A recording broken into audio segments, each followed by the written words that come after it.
పాదములకు వందనాలు. గత 9 నెలలు మమ్మల్ని కనురెప్పల వలె కాచి కాపాడి నీ కృపను చూపించినందులకు వందనాలు చెల్లిస్తున్నా. ఈ 10వ నెలలో కూడా మొదటి దినమందు అడుగు పెట్టుటకును సజీవపు లెక్కలో మీరు ఉంచినందులకును కృతజ్ఞతలు చెల్లిస్తూ ఉంటున్నాం ప్రభువా. ఈ 10వ నెలంతటా కూడా మీ కర్మలకు మా జీవితాన్ని సమర్పిస్తూ ఉంటున్నాం. పరిచర్యలో ఉన్నటువంటి కుటుంబములను ప్రతి ఒక్కరిని మీ స్వాధీనంలోనికి తీసుకొనమని ప్రార్థన చేస్తూ ఉంటున్నాం. ఎంతైనా నమ్మదగిన దేవుడవు నాయనా, ఈ 10వ నెలంతటా కూడా మమ్మల్ని ముందుండి నడిపించమని ప్రార్థిస్తుంటున్నాం. మా మధ్యలో మీరు నీ వాక్యముల చేత మమ్మల్ని ధైర్యపరిచి బలపరచమని ప్రార్థన చేస్తుంటున్నాం. సమస్తమును మీ యొక్క కర్మలకు అప్పగించుకుంటూ నజరేయుడైన యేసు నామములో ప్రార్థించి వేడుకొనుచున్నాము తండ్రి, ఆమేన్. ఈ ఉదయకాల ఆరాధనకి కూడి వచ్చిన మీ అందరికీ ప్రభు పేరట సమాధానము కలుగును గాక. దేవుని మహాకృపను బట్టి దేవుడు గత 9 నెలలు మనల్ని, మన కుటుంబాన్ని, పరిచర్యను దేవుడు ఇంతవరకు అద్భుత రీతిగా నడిపించిన దేవదేవునికి మనం స్తుతి చెల్లించవలసినటువంటి వారముగా ఉన్నాం. హల్లెలూయా. అయితే గమనించుదాం, దేవుని యొక్క మాటలు ఎంతైనా నమ్మదగినది, అది విడువనిది. కనుక మనందరము కూడా ఈ నెలలో ఉన్నటువంటి వాగ్దానాన్ని మనం ధ్యానం చేసుకుందాము. ద్వితీయోపదేశకాండంలో 31వ అధ్యాయము 8వ వచనాన్ని దేవుడు మనకి వాగ్దానంగా ఈ నెలకి అనుగ్రహిస్తూ ఉన్నాడు. ద్వితీయోపదేశకాండము 31:8 చదవండి. నీ ముందర నడుచువాడు యెహోవా, ఆయన నీకు తోడైయుండును, ఆయన నిన్ను విడువడు, నిన్ను ఎడబాయడు. భయపడకము, విస్మయము అందకము, అందరి ఎదుట అతనితో చెప్పెను. హల్లెలూయా. గట్టిగా ఆమేన్ చెప్తారా? ఇక్కడ అద్భుతమైనటువంటి మాట, మనం గమనించుచున్నటువంటి మాట 7వ వచనంలో కూడా ఎవరితో ఈ మాట చెప్పాడు అనే విషయాన్ని మనం చూడవచ్చు. మరియు మోషే యెహోషువను పిలిచి, నీవు నిర్భరము కలిగి ధైర్యముగా నుండుము. యెహోవా ఈ ప్రజలకిచ్చుటకు వారి పితరులతో ప్రమాణం చేసిన దేశమునకు నీవు వీరితో కూడా పోయి దానిని వారికి స్వాధీనపరచవలెను. హల్లెలూయా. కాబట్టి ఈ యొక్క అక్టోబర్ నెలలో దేవుడు మనకిచ్చుచున్న వాగ్దానం ఏమిటి అనంటే, నిన్ను విడువను, ఎడబాయను అంటున్నాడు. హల్లెలూయా. దేవుడు మనల్ని విడువని వాడు, ఎడబాయని వాడు. విడవడు అనంటే వదిలిపోడు, ఎడబాయను అనంటే నిన్ను దూరంగా వెళ్ళడు. మనతోనే ఉంటాడు, మనలోనే ఉంటాడు. మనకు ముందర ఉంటాడు, మనకు వెనకాల ఉంటాడు, ఇరుప్రక్కల ఆయన ఉంటాడు. ఆయన మనల్ని ఉండి నడిపించబోతున్నాడు. ఓ ప్రియమైన వారలారా, ఇక్కడ మోషే యెహోషువతో చెబుతా ఉన్నాడు. ఎవరు మోషే? ఇశ్రాయేలీయుల నాయకుడు. ఎవరు యెహోషువ? ఇశ్రాయేలీయుల నాయకుడైన మోషే చేసిన పరిచర్యను తదుపరి కొనసాగించే ఒక నాయకుడు, మోషే దగ్గర పెరిగిన పరిచారకుడు. అయితే గమనించండి, నిన్ను విడువడు, నిన్ను ఎడబాయడు. ఎందుకు అనంటే గమనించండి, ఇశ్రాయేలీయులను నడిపిస్తున్నటువంటి పని అది చాలా బాధ్యాయుతమైనది, చాలా బరువైనది, చాలా పెద్ద పని. ఆ పని ఇశ్రాయేలీయులను నడిపించటం అనేది ఆషామాష కాదు. మోషేకున్నంత ఎక్స్పీరియన్స్ ఎవరికి లేదంటే యెహోషువాకి లేదండి. హల్లెలూయా చెబుతారా?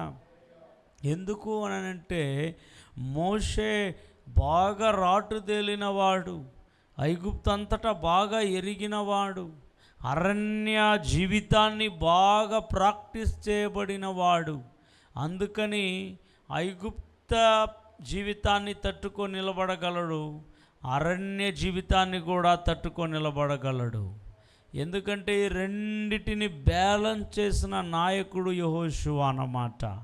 ఎందుకు ఐగుప్తులో 40 సంవత్సరాలు ఉన్నాడు కదా, హల్లెలూయా. అరణ్యంలో గొర్రెల కాపరిగా 40 సంవత్సరాలు ఉన్నాడు.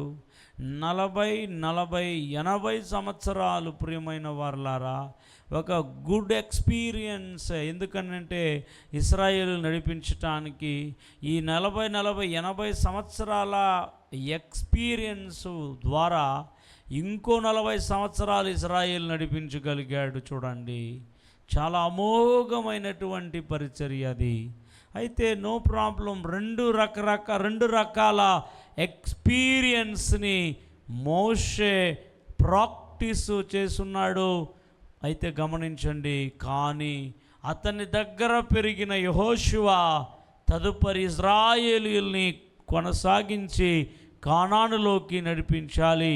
ఇంత ఎక్స్పీరియన్స్ ఉన్నటువంటి మోషే మధ్యలోనే అర్ధాంతంగా కానానులో ఎంటర్ కాకముందే దేవుడు అతనిని తీసేశాడు. ప్రియ దేవుని బిడ్డలారా, అయితే దానికి ముందుగా ఇశ్రాయేలీయుల బాధ్యతను, ఇశ్రాయేలీయుల నడుపుదలను మోషే యెహోషువకు అప్పచెప్పుతున్నప్పుడు ఈ మాట చెప్పాడు, నేను నీ ముందర నడుచువాడు యెహోవా, ఆయన నీకు తోడై ఉండును, ఆయన నిన్ను విడువడు, నిన్ను ఎడబాయడు. హల్లెలూయా చెబుతారా? చెప్పండి, ఆయన నిన్ను విడువడు, ఎడబాయడు. ఆయన నిన్ను విడువడు, ఎడబాయడు. ఒకవేళ నీ జీవితంలో ఎవరెవరు నిన్ను విడిచిపోయినా, ఆశీర్వాదాలు ఒకవేళ విడిచిపోయి ఉన్నా, నీ దగ్గర ఉండేవన్నీ నువ్వు కాజేసుకొని ఉన్నా కూడా, వస్తువులు పోయి ఉన్నా, నీ దగ్గర ఉన్న మనుష్యులు పోయి ఉన్నా, విడువని వాడు ఒకడున్నాడు. హల్లెలూయా. ఈ మాట యెహోషువతో కూడా చెప్పబడిన మాట. ఈ ఉదయకాలం నీతో నాతో పరిశుద్ధాత్మదేవుడు చెబుతా ఉన్నాడు. యెహోషువని మాత్రం కాదు, మోషేని మాత్రం కాదు, పాత నిబంధన భక్తులను మాత్రం కాదు, కొత్త నిబంధనలో ఉండిన భక్తులను మాత్రం కాదు, నేటి సార్వత్రిక సంఘములలో ఉన్న ప్రతి ఒక్కరిని కూడా ఆయన విడువకుండా, ఆయన ఎడబాయకుండా, ఆయన నడిపించటానికి ఆయన సమర్థుడుగా ఉన్నాడు. ఆమె చెబుతారా? ఈ లోకంలో మనల్ని అందరూ విడిచినా కూడా ఆయన విడువనే విడువడు. ఆయన మనల్ని విడువకుండా ఉండగలిగిన ఎడల మనం భయపడకుండా ఉండగలుగుతాం. అవునా? ఆయన విడువకుండా మనల్ని ఉండగలిగిన ఎడల మనలో భయము ఉండకుండా ఉంటుంది. ఎందుకంటే నా దేవుడున్నాడు, నన్ను విడువడు గనుక భయం ఉండదు. రెండవది, ఆయన మనల్ని విడువకుండా ఉండగలిగితే మనలో ఏముండదు? కలవరం ఉండదు, మనలో భీతి ఉండదు. ఉంటుందా? మనలో తత్తరపాటు ఉంటుందా? ఎవరున్నారు నాతో కూడా? దేవుడున్నాడు నాతో కూడా. మీకు తెలుసా, కొన్ని సమయాలలో మనం ఒంటరి జీవితాన్ని కూడా అనుభవించవలసి వస్తుంది. ఎంతమంది ఎక్స్పీరియన్స్ చేశారు? ఎప్పుడు కూడా మనతో పిల్లలు ఉంటారనుకోను, భార్య ఉంటుంది అనుకోను, భర్త ఉంటుంది అనుకోను, లేకపోతే మనుషులు ఉంటారు అనుకోను. కొన్నిసార్లు మనం అనుకుంటాం అన్ని వేళల్లో, అన్ని సమయాలలో మన వెంట మనతో ఎవరు ఉండరు అని అంటే మనుషులు లేరు. అయితే ఒకటి చెబుతూ ఉన్నాను, మనతో ఎల్లప్పుడూ, ప్రతినిత్యం, ప్రతి నిమిషం, ప్రతి సెకండ్ మనలో వెన్నంటి ఉండేవాడు మన ప్రభు అయిన దేవుడు మాత్రమే. ఈ ఎక్స్పీరియన్స్ కూడా మనం చెయ్యాలి. హల్లెలూయా చెప్తారా? ఒంటరిగా మనల్ని విడిచిపెట్టకుండా మన వెన్నంటి నడిచేవాడు, మనతో ఉండి నడిచేవాడు ఈరోజు నీతో నాతో వాగ్దానం చేస్తున్నాడు, సంఘంతో వాగ్దానం చేస్తున్నాడు. ఆయన విడిచిపెట్టాడు. హల్లెలూయా చెబుతారా? మనమే ఊహించుకుంటాం పరిస్థితులను బట్టి, మనమే అనుకుంటాం పరిస్థితులను బట్టి, దేవుడు ఏమైనా వదిలేశాడేమో, మర్చిపోయినాడేమో, దూరం అయిపోయినాడే దేవుడు అనుకొని మనమే అనేక భ్రమలోపలికి వెళ్ళిపోతూ ఉంటాం. ఆయన తన పిల్లల్ని ఎన్నడూ విడిచిపెట్టని వాడు. హల్లెలూయా చెబుతారా? అయితే యెహోషువతో ఇంకో మాట మనం చదువుకున్నప్పుడు డైరెక్ట్గా ఇప్పుడు యెహోషువతోనే దేవుడు వాగ్దానం చేస్తాడు. చూడండి, యెహోషువ గ్రంథము 1వ అధ్యాయము 6వ వచనంలో ఉంటుంది, నిన్ను విడువను, నిన్ను ఎడబాయను, నిర్భరము కలిగి ధైర్యముగా నుండుము, వారికిచ్చేదనని నేను వారి పితరులతో ప్రమాణం చేసిన ఈ దేశమును నిశ్చయముగా నీవు ఈ ప్రజల స్వాధీనము చేసేదవు. హల్లెలూయా. మీకు అర్థమవటానికి ఒక మాట చెబుతాను, వినండి. ఒకానొక పట్టణంలో ఒక తండ్రి తన కుమారుణ్ణి గారాబముగా పెంచుతూ ఉన్నాడు. అయితే ఆ కుమారుడు తన తండ్రి ఇద్దరు కలిసి ఒక బజారుకు వారు వెళ్ళటం జరిగింది. వారు బజారుకు వెళ్ళిన తర్వాత ఆ బజారులో ఉన్నటువంటి అనేక షాప్స్ని కుమారుడు చూస్తూ వస్తూ ఉన్నాడు. చూస్తూ వస్తూ ఉన్నప్పుడు చాలా ఆట వస్తువులు, పిల్లలు ఆడే ఆట వస్తువులు అక్కడ కనబడ్డాయి. చాలా పెద్ద బజార్ అది, చాలా ఎక్కువ మంది ప్రజలు ఉన్నారు. అస్సలు ఇసుకేస్తే కూడా రాలనంత మంది ప్రజలు ఉన్నటువంటి పెద్ద బజార్ అది.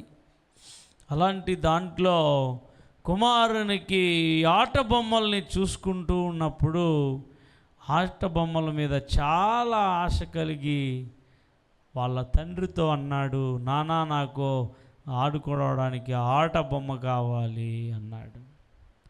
సరే, ఆట బొమ్మ అడుగుతున్నాడు కదా కొడుకు, కొనిద్దామని చెప్పి ఏ బొమ్మ కావాలి అని చెప్పినప్పుడు ఫలానా బొమ్మ నాకు కావాలి నానా అని చెప్పి అంగడి దగ్గరకు తీసుకెళ్ళాడు. నాన్న తండ్రి ఇద్దరు కలిసి అంగడి దగ్గరికి వెళ్ళారు. అంగడి ఓనర్తో అడిగారు, ఆ ఆట బొమ్మ ఎంత, ఆట బొమ్మ ఎంత? ఆ ఆట బొమ్మ 1000 రూపాయలు అవుతుంది అన్నాడు ఓనర్. కానీ తండ్రి దగ్గర అంత డబ్బులు లేవు. బజార్కి వచ్చింది ఆట బొమ్మ కొనడానికి కాదు, ఇంటికి సరుకులు కొనడానికి వచ్చాడు. అతని సరుకులకే తక్కువ ఉంది డబ్బులు. ఇప్పుడు కొడుకు 1000 రూపాయల బొమ్మ కావాలని అడిగాడు. ఇప్పుడు సరుకులు కొనాలా బొమ్మ కొనాలా అని ఆలోచన చేస్తూ ఉన్నాడు. బొమ్మ కొంటే ఒకడే దాన్ని కొంతసేపు ఆడుకుంటాడు, సరుకు కొంటే ఫ్యామిలీకి అవుద్ది అని ఆలోచిస్తూ మాట్లాడుతూ కొనిస్తాండ్రా అని చెప్పి ముందుకు తీసుకొని వెళుతాడు. హల్లెలూయా చెబుతారా? అలా ముందుకు తీసుకొని వెళుతుంటే ఇతడు నడుచుకుంటూ కొడుకు అడిగిన బొమ్మ కొనియలేకపోతున్నా నేను ఆలోచనలో పడి ఇతడు పోతూ ఉన్నాడు. నేను బొమ్మ అడిగింది నాన్న కొనియలేదని వాడు ఒక ఆలోచనలో పడ్డాడు. ఫాదరు కొడుకు ఇద్దరు గమనించారా? కొనియలేదు అన్న ఆలోచనలో పడ్డాడు. ఎవరు? కుమారుడు. అయ్యో నేను కొనియలేదు నా కుమారునికి అనే ఆలోచనలో ఆయన పడ్డాడు. ఇద్దరు ఫీల్ అయ్యి ఒకరు ముందుకు నడుచుకుంటూ వెళ్తూ ఉంటే ఉన్నట్టుండి కుమారుడు మిస్ అయిపోయినాడు ఆ బజార్లో. హల్లెలూయా చెప్తారా? చూడండి ప్రియమైన వారలారా, కుమారుడు మిస్ అయిపోయినాడు. కుమారుని ఇప్పుడు ఆట బొమ్మ కొనియలేదన్న ఫీలింగ్ పోయింది. కుమారుడే కనబడలేదు అని కుమారుని వెతకటం మొదలుపెట్టాడు తండ్రి. కుమారుడు ఆట బొమ్మ పోతే పోతుంది, లేకపోతే పోతుంది, నాకు తండ్రి కావాలని వెతకటం స్టార్ట్ చేశాడు. గమనించాలి. హల్లెలూయా. ఇప్పుడు గబరా వెతుకుతా ఉన్నారు. టెన్షన్గా చెమటలు పట్టిపోయింది ఫాదర్కి. అటు సైడు చిన్న బాబు వాళ్ళ కొడుకు చెమటలు పట్టిపోయింది, ఆడపూసినాడు మా నాన్న. ఆమేన్. హల్లెలూయా. వెంటనే అక్కడున్న పోలీసు వాళ్ళకి ఇట్లా కనబడలేదు అనగా వారు సెర్చ్ చేయడం మొదలుపెట్టారు. ఇలా సెర్చ్ చేసి 1 గంట సేపటికి దొరకలేదు ఆ బాబు. 1 గంట సేపు తర్వాత ఒక అంగడి ముందర కూర్చొని ఏడుస్తున్నాడు, నాకు నాన్న కావాలి. ఆమె చెప్తారు గట్టిగా. హల్లెలూయా. చెప్పండి, ఎవరు కావాలంట అతనికి? నాన్న కావాలి, నాకు నాన్న కావాలని ఏడుస్తున్నాడంట. వెంటనే నాన్న ఫైండ్ అవుట్ చేసి పరుగున వెళ్ళాడు. కుమారుడు కూడా పరుగున వచ్చి నాన్నని హత్తుకొని ముద్దు పెట్టుకొని ని ఏడ్చాడు. అప్పుడు నాన్న కళ్ళు తుడిచి, నేనున్నానుగా, భయపడద్దు అని చెప్పి, సరే నువ్వు కొనిమ్మన్న ఆట బొమ్మ కొనిస్తాను పద నాన్న అన్నాడంట. అప్పుడు నాన్న కొడుకు చెప్పగానే, తండ్రి చెప్పగానే కొడుకు అన్నాడు, నాకు బొమ్మలు వద్దు, ఆట వస్తువులు ఏమొద్దు నాన్న, నువ్వు నాతో ఉంటే చాలు. గట్టిగా ఆమె చెప్తారు గట్టిగా. హల్లెలూయా. ఏముంటే చాలు నాన్న, నువ్వు ఉంటే చాలు, నా తండ్రి నువ్వు ఉంటే చాలు. నువ్వు ఉండేటప్పుడు నాకు ఎంత ధైర్యంగా నడిచాను నీ వెంట, నేను ఏడవలేదు, నేను భయపడలేదు, నేను భీతి చెందలేదు. నేను నాన్న నువ్వు లేకపోయి ఆ గంట సేపుకి దడ అయిపోయింది, నా గుండె నీరైపోయింది, భయం అయిపోయింది. నేనెక్కడో మిస్ అయిపోయినాను తండ్రికి, నేనెక్కడో దూరం అయిపోయినాను. హల్లెలూయా. అలాంటి అద్భుతమైనటువంటి తండ్రి. ఎంతమంది తండ్రి ఇచ్చేది కావాలి లేదా తండ్రే కావాలి ఎంతమంది కోరుకుంటున్నారు ఈ ఉదయ కాలంలో? తండ్రి కొనిచ్చేది కావాలా, తండ్రి ఇచ్చేది కావాలా, లేదా తండ్రే మీతో ఉండాలని కోరుకుంటున్నారా? ఎంతమంది కోరుకుంటున్నారు ఈ ఉదయకాలంలో వాగ్దాన ఆరాధనకు వచ్చిన వారు? ఒకసారి చేతులెత్తి దేవుడు చూడని, పరలోకపు తండ్రి చూడని. ఎంతమంది కోరుకుంటున్నారు? తండ్రి ఇచ్చేవి కావాలా లేక తండ్రే కావాలా మీకు? స్తోత్రం, హల్లెలూయా చెప్తారా? తండ్రే కావాలి. చూడండి, తండ్రి ఉన్నంత వరకు భయం లేదా కుమారునికి, తండ్రి లేకపోయేసరికి ఎంత తత్తరపడిపోయాడు. ఈరోజు కూడా నీ జీవితంలో, నా జీవితంలో కూడా అంతే. మనకొక తండ్రి ఉన్నాడు, అభయం ఇచ్చే తండ్రి. మనకొక తండ్రి ఉన్నాడు, ధైర్యపరిచే తండ్రి. మనకొక తండ్రి ఉన్నాడు, మన వెంట నడిచే తండ్రి.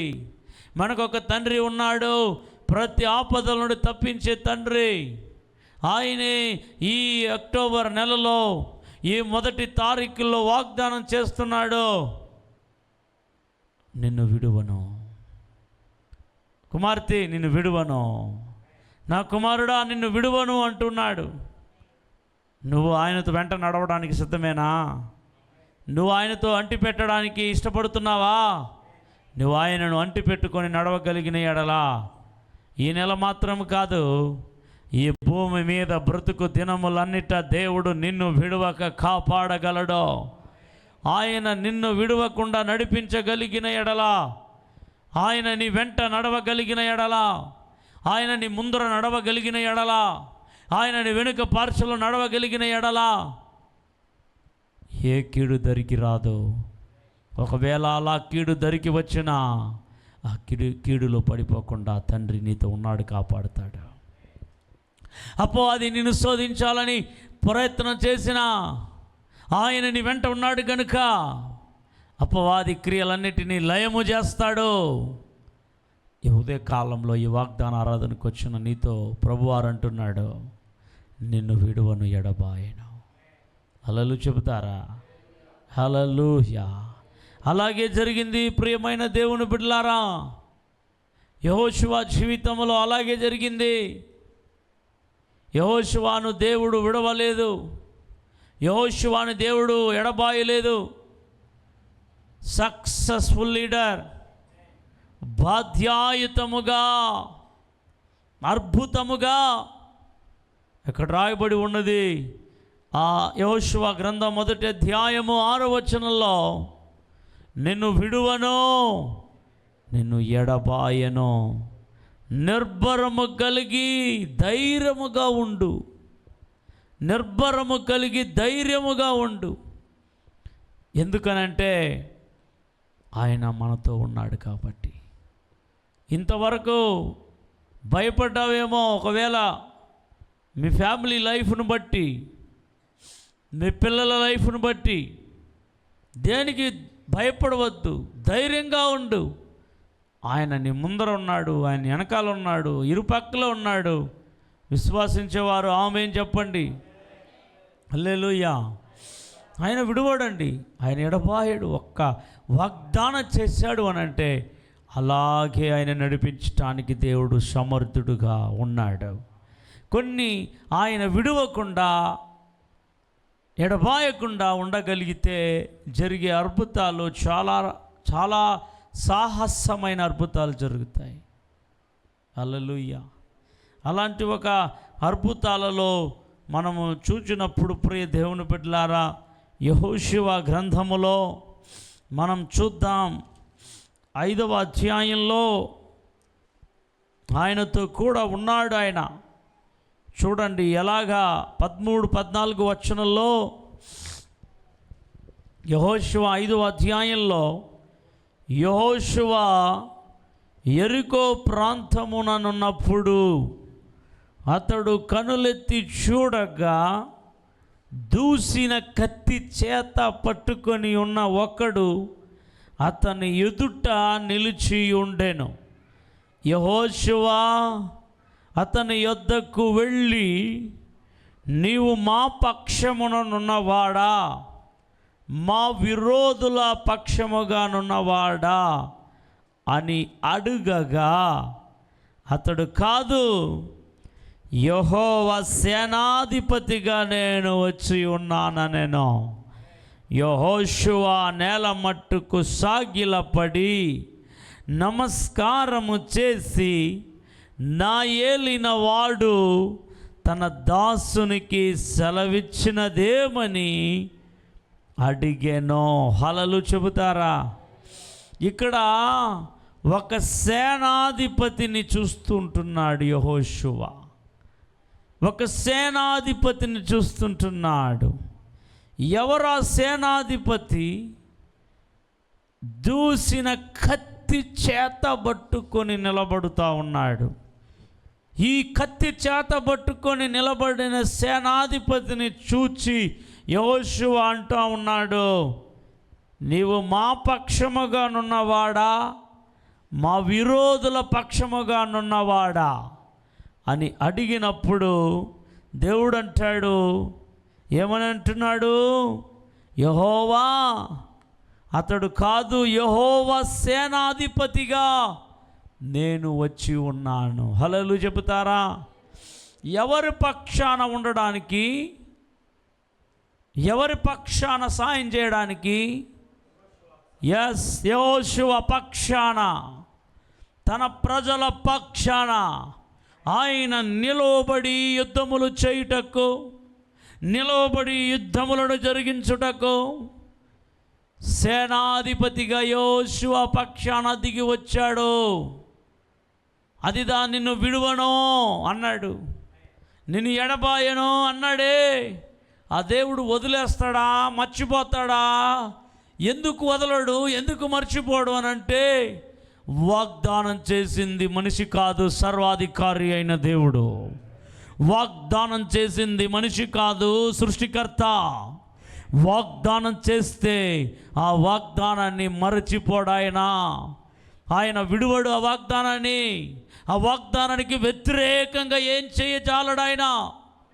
వాగ్దానం నీతో చేశాడు అనంటే నిన్ను విడువక నడిపిస్తాడు. ఆనాడు యెహోషువ సేనాధిపతిగా యెహోషువాకి దేవుడు తోడైనందువలన యెహోషువ సక్సెస్ లీడర్ అవ్వగలిగాడు. యెహోషువ అన్నిటినీ ఆయన జయించగలిగాడు, అన్నిటినీ ఆయన సాధించగలిగాడు.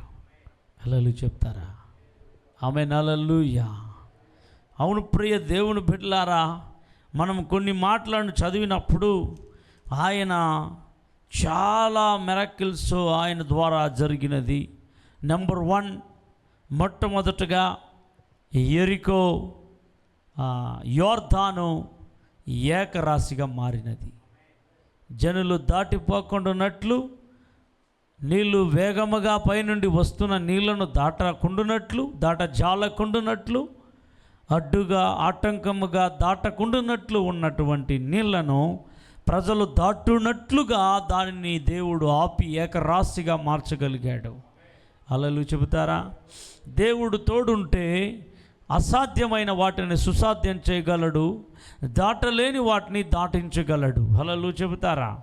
చూడండి, ఆ మాట రాయబడి ఉన్నది, పైనుండి వచ్చుచున్న నీళ్లు ఏకరాశిగా మారెను. యెహోషువ 3వ అధ్యాయము 13వ వచనంలో ఉంటుంది. సర్వలోకనాథుడగు యెహోవా నిబంధన మందసమును మోయు యాజకుల అరకాళ్ళు యోర్దాను నీళ్లను ముట్టగానే యోర్దాను నీళ్లు అనగా ఎగువ నుండి పారు నీళ్లు ఆపబడి ఏకరాశిగా నిలుచును. హల్లెలూయా. ఎలా నిలిచిందట? ఏకరాశిగా అది నిలిచెను. ఎందుకు అనంటే తన ప్రజల కోసరం ఆయన దేనిని నిలుపాలో దాన్ని నిలుపుతాడు. తన ప్రజల కోసరం దేన్ని ప్రారంభించాలో ప్రారంభిస్తాడో, దేన్ని ఆపాలో దాన్ని ఆపుతాడో. ఏకరాశిగా ఆపాడు పైనుండి వస్తున్నటువంటి యోర్దాను నీళ్ళు. హల్లెలూయా చెబుతారా? గలిలయ సముద్రము నుండి ఈ యొక్క యోర్దాను నీళ్లు ప్రవహిస్తాయి. ఉత్తరం నుండి దక్షిణం వైపుగా ప్రవహిస్తేటటువంటి ఈ యోర్దాను నీళ్ళలో వారు దాటలేనంత నీళ్ళున్నాయి, వారు అవతలికి వెళ్ళలేనంత నీళ్ళున్నాయి. వారు ఇబ్బంది పడకూడదని, వారు దాటేటప్పుడు ఒకవేళ నీళ్ళల్లో కొట్టుకొని వెళ్ళిపోతారేమో అని చెప్పి దేవుడు కనికర పూర్ణుడు గనుక, వాత్సల్యము గలవాడు గనుక, నిన్ను విడువను అన్నాడు గనుక ఆయన చూడండి వెంట నడిపిస్తూ వారిని యోర్దానులో నుండి దాటించేశాడు. హల్లెలూయా చెబుతారా? నీ జీవితంలో కూడా, నీ బ్రతుకులో కూడా ఈదలేనంత జీవితాన్ని ఈదుతుంటే, ఒకవేళ ఇబ్బంది పడుతుంటే నిన్ను కూడా ఆయన దాటించగలడు. నీ వెంట ఆయన నడుచుచున్నాడు. ఆయన ఎడబాయని వాడు, ఆయన విడువని వాడు. తల్లి మరచిన, తండ్రి విడచిన ఆయన విడువడు. నానే వారు విడచిన, నీ తోడు ఉండేవారు విడచిన విడువని దేవుడు, ఎడబాయని దేవుడు, మరువని దేవుడున్నాడు. ఆయనే నజరేయుడైన యేసు. ఆమేన్ చెప్పండి గట్టిగా. కాబట్టి ఇశ్రాయేలుల పక్షాన విడువకుండా ఆయన ఉన్నాడు కాబట్టి చక్కగా యోర్దానుని దాటించగలిగాడు. 6వ అధ్యాయంలో చూసినప్పుడు అక్కడ యెరికో అనబడినటువంటి ఆ యొక్క గోడల్ని కూల్చాడు. ఇక్కడ యోర్దాను నదిని ఏకరాశిగా కాంపౌండ్ వాల్ లాగా మార్చాడు. అక్కడ కాంపౌండ్ వాల్గా ఉండే అడ్డును దేవుడు సమభూమి చేశాడు. చూడండి, నీళ్లను ఏకరాశిగా చేయగలడు, నిలిచి ఉన్న గోడల్ని కూల్చగలడు. యెరికో వారికి ఎంతో ఎత్తుగా ఉన్నదట. మీకు తెలుసో తెలీదో కానీ యెరికో గోడల మీద ఇళ్ళు కట్టబడి ఉన్నాయంట. యెరికో గోడల మీద ఇండ్లు ఉన్నాయంట. యెరికో గోడల మీద ఇల్లు కట్టుకొని నివాసాలు చేస్తున్నారంట. అంత ఎత్తైన గోడలంట, అంత వెడల్పైన గోడలంట. ప్రియమైన దేవుని బిడ్డలారా, ఆ యెరికో గోడలే 40 అడుగుల ఎత్తు ఉంటుందంట. ప్రియమైన దేవుని బిడ్డలారా, మనము ఇట్లా ఒక 4 బిల్డింగ్లు పైకి కడితే ఎంత హైట్ ఉంటుందో అంత ఎత్తు ఉంటుంది. ప్రియమైన దేవుని బిడ్డలారా, యెరికో గోడలు, ఆ గోడలు ఎంత బలమైగా ఉంటుంది చూడండి. ఆ గోడల మీద ఇండ్లు ఇండ్లు ఉన్నాయి, ఎరికో పట్టణస్థులు ఇండ్లు ఉండేది. దాంట్లోనే రాహాబు అనబడిన ఆమె ఇల్లు కూడా ఈ ప్రాకారం మీదనే కట్టబడి ఉన్నట్లుగా బైబిల్ చెప్తుంది.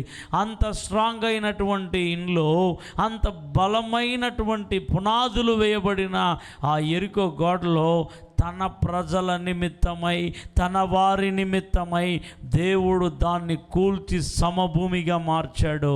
దాటలేక అది ఆటంకంగా ఉండింది, కానానులోనికి వెళ్ళకుండా ఆటంకంగా ఉండింది.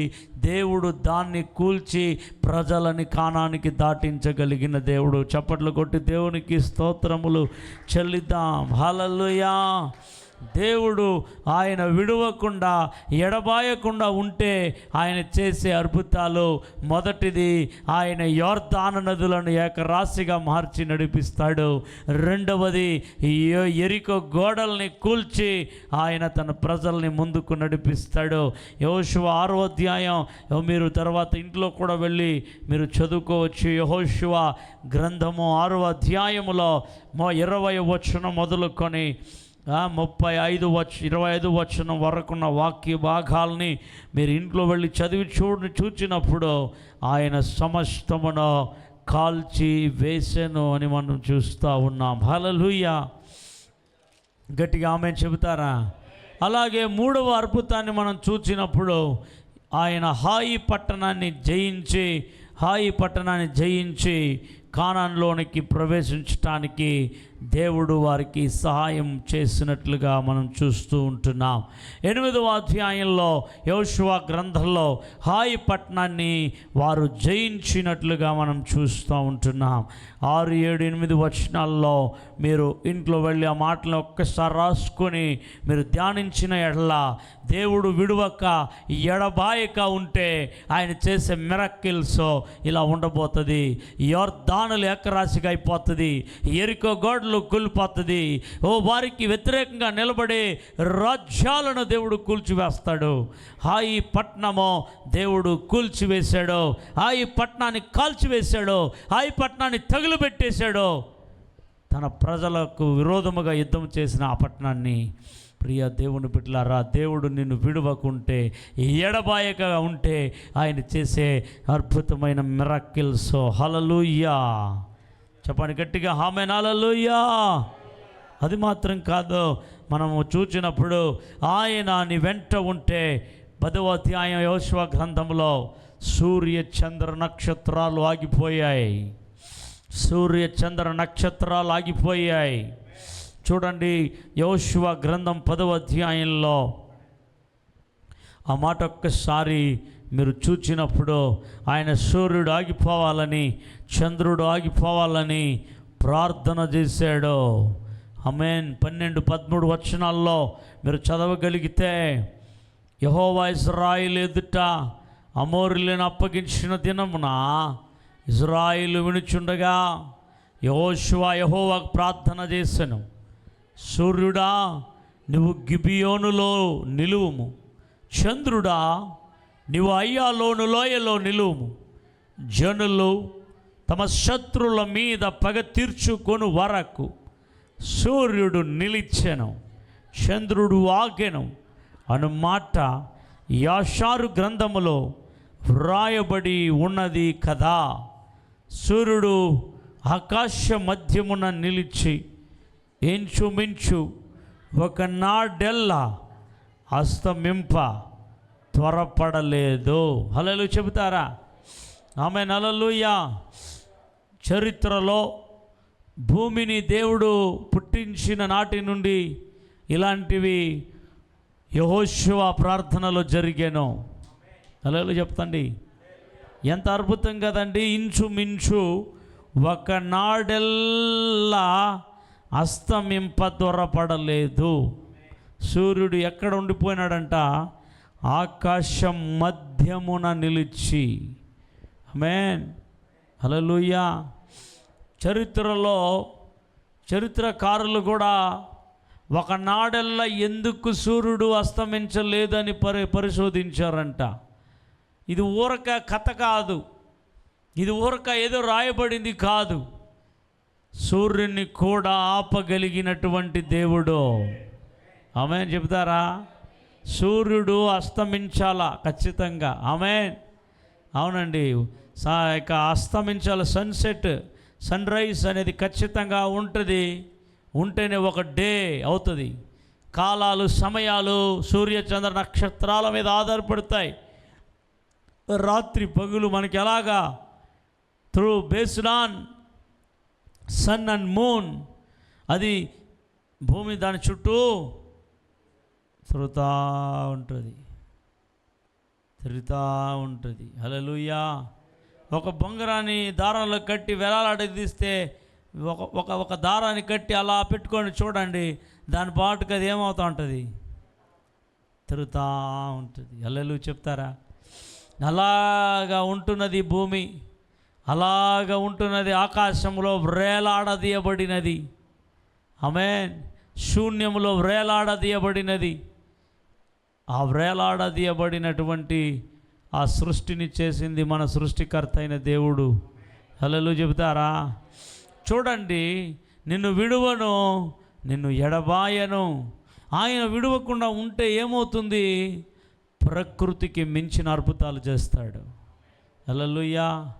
ఇలాంటి యోర్దాన్ని ఏకరాశిగా మార్చటం, ఎరికోలును కోల్చటం, సూర్య చంద్ర నక్షత్రాలను ఆపటం మనుషులకు తరమా? శాస్త్రవేత్తలకు తరమా?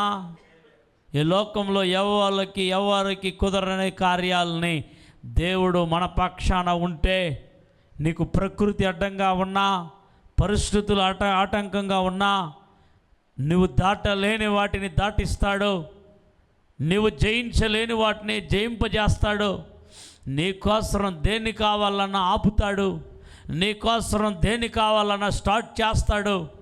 నీకోసరం ఆయన ఏమైనా చేయటానికి సమర్థ్యుడు. విశ్వసించేవారు ఆమేన్ చెప్తారా? హల్లెలూయా. నేను ముగిస్తూ ఉన్నాను. యెహోషువ గ్రంథము 12వ అధ్యాయములో మరొక సంభవాన్ని నేను చూపించి ముందుకెళ్తాను. యెహోషువ గ్రంథము 12వ అధ్యాయము చివరిగా 24 వచనములో, అన్ని చదవద్దు కానీ 9:24 అని వేయబడినది. అంటే 9 నుంచి 24 వచనం వరకున్న మాటలు అన్నమాట అవన్నీ. అది గమనించినప్పుడు ఇక్కడ ఉండేటటువంటి వాళ్ళందరూ ఎవరు అనంటే రాజుల పేర్లు అన్నమాట అవన్నీ. 9 నుంచి చూసినప్పుడు రాజుల పేర్లు వరుసగా రాయబడి ఉన్నది. చివరి మాట మీరు చూచినప్పుడు ఆ రాజులందరి సంఖ్య 31. ఎంతమంది? 1 2 కాదండి. ఎంతమంది అంట? 31 మంది రాజులు. అమ్మా, సిస్టర్, బ్రదర్, కానానుని దేవుడు వాగ్దానం చేసింది నిజమే. కానానికి తీసుకొని వస్తానని తీసుకొచ్చింది నిజమే. కానీ యెహోషువ దినములలోనే ఎంతమంది రాజులు ఉన్నారంట? చెప్పండి, ఎంతమంది అంటే? ఈ 31 కింగ్స్ని జోషువా జయించాడు. హల్లెలూయా. ఎంతమందిని? సాదాసీదానా? ఏ ఒక్క రాజు దగ్గర కూడా ఓడిపోలేదు. 31 మంది రాజులను గెలిచాడు. హల్లెలూయా. ఇంత గొప్ప యుద్ధవీరుడు, ఇంత గొప్ప కార్యాన్ని యెహోషువ దినములలో జరగటానికి కారణం ఒక్కటే ఒకటి: నిన్ను విడువను, నిన్ను ఎడబాయను. ఇదంతా యెహోషువ యొక్క అనుభవమా? యెహోషువ తన యొక్క జ్ఞానం వలన చేశాడా?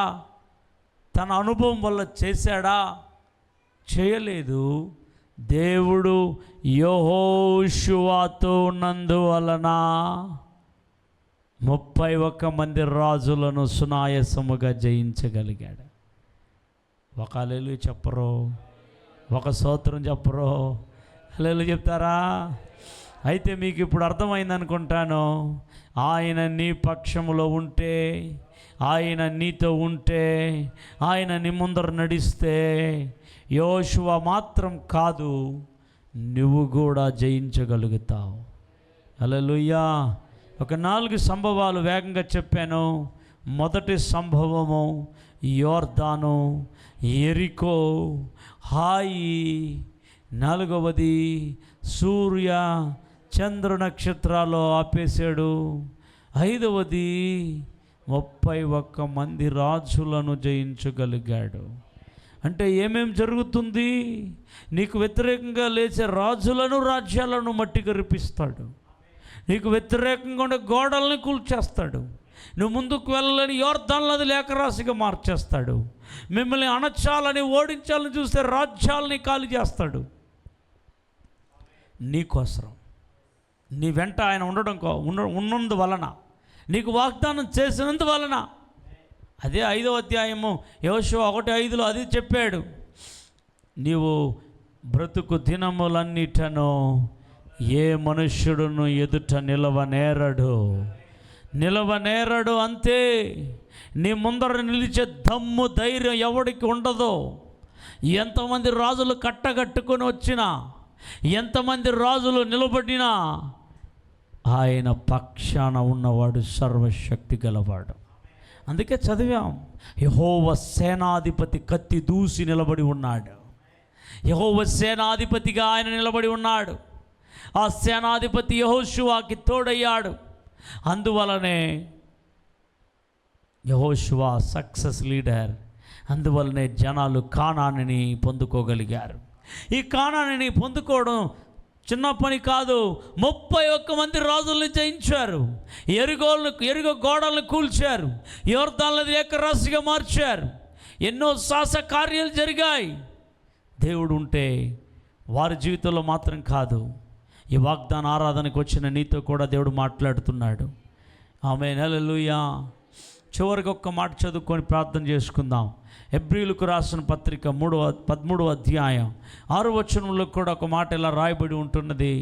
హెబ్రీయులకు రాసిన పత్రిక 13వ అధ్యాయము 6వ వచన భాగాన్ని నేను చదువుతాను. 5వ వచన భాగాన్ని, 5వ వచనం చివరి భాగాన్ని నుండి చదువుతాను. నిన్ను ఏమాత్రమును విడువను, నిన్ను ఎన్నడను ఎడబాయను అని ఆయనే చెప్పెను కదా. హల్లెలూయా. ఆయన చెప్పాడు కదా. కాబట్టి ప్రభు నాకు సహాయుడు, నేను భయపడను, నరమాత్రులు నాకేమి చేయగలడు అని మంచి ధైర్యముతో చెప్పగలవారమై ఉన్నాము. అలాగ చెప్పాలంట మనం విశ్వాసులు, అట్లా చెప్పాలంట. నాతో దేవుడు ఉన్నాడు, నాకు దేవుని వాగ్దానం ఉంది అని ధైర్యముతో చెప్పగలవారమై ఉన్నామంట. కాబట్టి నరమాత్రులు నన్ను ఏం చేయలేరు, లోకం నన్ను ఏం చేయలేంది, అపవాది నన్ను ఏం చేయలేడు. ఎందుకు అనంటే నాతో ఉండేవాడు గొప్పవాడు. నాతో ఉండేవాడు నిమిషం, సెకండ్ కూడా నన్ను వదిలిపెట్టడు. నా వెంటే ఉన్నాడు ఆయన, నాలోనే ఉన్నాడు ఆయన, నాతోనే ఉన్నాడు ఆయన. అలాంటి ఆయనే మన దేవాది దేవుడు. కాబట్టి యెహోషువ జీవితంలో మోషే ద్వారా చెప్పబడినది, తర్వాత దేవుని ద్వారా చెప్పబడినది. మొట్టమొదటగా చెప్పింది మోషే, నిన్ను ఆయన విడువడు, నీతోనే ఉంటాడని చెప్పాడు. తర్వాత దేవుడే యెహోషువతో చెప్పాడు, నేను మోషేతో ఉన్నట్లుగా నీతోనే ఉంటాను, నేను విడువను, ఎడబాయను. యెహోషువతో ఉంటే ఏమేమి జరిగిందో వరుసగా చూపించాను. నేను అవన్నిటిని ప్రసంగం చేయలేదు, కానీ కేవలం దేవుడు నిన్ను విడవకుండా నీ వెంబడి ఉంటే ఇలాంటివి యెహోషువ జీవితంలో జరిగినట్లు మన జీవితంలో కూడా జరుగుతుందని జ్ఞాపకం చేసుకోవడానికి ఒక సమ్మరీ లాగా మీకు ఈ వాక్యాన్ని చెప్పడం జరిగింది. చివరగా 13:6-5లో మనం ఏం చెప్పుకోవాలి అనంట, మంచి ధైర్యముతో చెప్పగలవారమై ఉండాలి. ఏమని చెప్పాలి? ప్రభు నాకు సహాయుడు, నేను భయపడను. చెప్పండి, ప్రభు నాకు సహాయుడు, నేను భయపడను. ఫ్యూచర్ గురించి భయపడను, పిల్లల గురించి భయపడను, నా ఫైనాన్షియల్ గురించి భయపడను, నా వ్యాధిని గురించి భయపడను, నా బలహీనతను గురించి భయపడను. ఆమేన్. నాకు విరోధంగా లేచిన వారి గురించి భయపడను. నన్ను విడిచి వెళ్ళిన వారి గురించి భయపడను. ఎందుకంటే నిన్ను విడువను, నిన్ను ఎడబాయను అన్నవాడు మన చేయి పట్టుకొని ఉన్నాడు. ఉన్న వారందరూ కూడా అక్కడే అందరూ లేచి నిలబడితే దేవుడు నీతో నాతో మాట్లాడున్నాడు. నిన్ను విడువను, నిన్ను ఎడబాయను. అందరు కళ్ళు మూద్దాం. ప్రభువా, నీవిచ్చిన వాగ్దానం చాలా గొప్పది. తండ్రి కుమారుని స్టోరీ చెప్పాను. కుమారుడు బాట బొమ్మలు కావాలనుకున్నాడు. అయితే తండ్రి కనబడకపోగా, తండ్రి ఎడబాసిపోయాడు అని గమనించినప్పుడు కలవరం, భయం, ఏడుపు వచ్చింది. తండ్రి కనబడే లోపల ధైర్యం వచ్చింది, ఏడుపు పోయింది. తండ్రి అడుగుతున్నాడు, నీకు ఆట బొమ్మ కొనివ్వలేదే, నేను ఆట బొమ్మ కొందాం పదా అంటే అతడు అన్నాడు, ఆట బొమ్మ కంటే గొప్పవాడు నా తండ్రి. ఈ లోకంలో ఉండే ఆశీర్వాదాల కంటే గొప్పవాడు నా తండ్రి. ఈ లోకంలో ఉండే వస్తువుల కంటే గొప్పవాడు నా తండ్రి. నా తండ్రి నన్ను ఎడబాయక ఉంటే నాకు ధైర్యం. నాకు ధనమున్నా, నాకు ఘనమున్నా, నాకు బంగారం ఉన్నా, నాకు వెండి ఉన్నా, నాకు ఏది ఉన్నా నేను తత్తరపడవచ్చు, భయపడవచ్చు. నా తండ్రి నాతో ఉన్నప్పుడు, నా ప్రభువు నాతో ఉన్నప్పుడు, నా యేసయ్య నాలో ఉన్నప్పుడు నేను దేనికి భయపడను, నేను దేనికి దిగులు పడను, నేను దేనికి చింతపడను. దేవా, నా చేయి పట్టుకొని నడిపించు ప్రభువా, నా పిల్లల చేయి పట్టుకొని నడిపించు ప్రభువా. ఓ ఈ నెలంతటా నన్ను నడిపించు ప్రభువా, నన్ను పోషించు ప్రభువా, నన్ను బలపరచు ప్రభువా, నన్ను నీ ఆత్మతో నింపు ప్రభువా. నా ముందర నువ్వే ప్రభువా, నా వెనకాల నువ్వే ప్రభువా, నా ఇరుపక్షాల నువ్వే ప్రభువా. ఓ రబా కమషగలబా. అందరూ కూడా నోరు తెరచి ప్రభు మాటల్లో చెప్పిన మాటల్ని తిరిగి ఆయనతో ఉచ్చరించండి, ప్రార్థన చేయండి. హల్లెలూయా, ఆమేన్, హల్లెలూయా, ఆమేన్, హల్లెలూయా, హల్లెలూయా. చేయి విడువాడు ఎన్నడు, విడనాడడు ఎప్పుడు. చేయి విడువాడు ఎన్నడు, విడనాడడు ఎప్పుడు. కన్న తల్లి చేర్చునట్లు నన్ను చేర్చిన ఆ ప్రియుడు. కన్న తల్లి చేర్చునట్లు నన్ను చేర్చిన నా ప్రియుడు. హల్లెలూయా, హల్లెలూయా, హల్లెలూయా, హల్లెలూయా. చెప్పండి, హల్లెలూయా, హల్లెలూయా, హల్లెలూయా, హల్లెలూయా.